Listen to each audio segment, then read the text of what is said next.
This is a 1916 Stover Y. Spent a lot of time on this engine before I ever got it to run.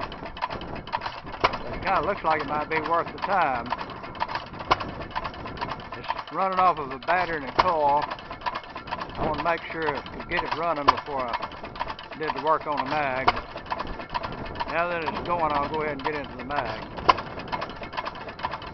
It was used on a pump jack water well, and I think the engine was overworked in its younger days, and there were a lot of parts worn out. And there's still a few loose parts that needs to be replaced, but we'll deal with that at a later date.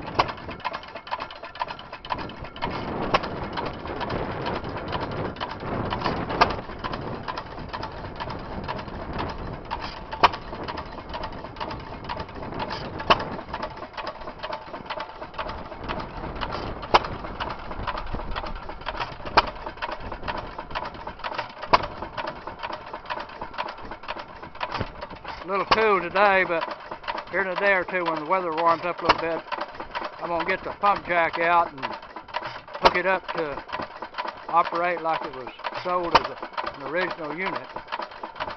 The pump jack is also a Stover.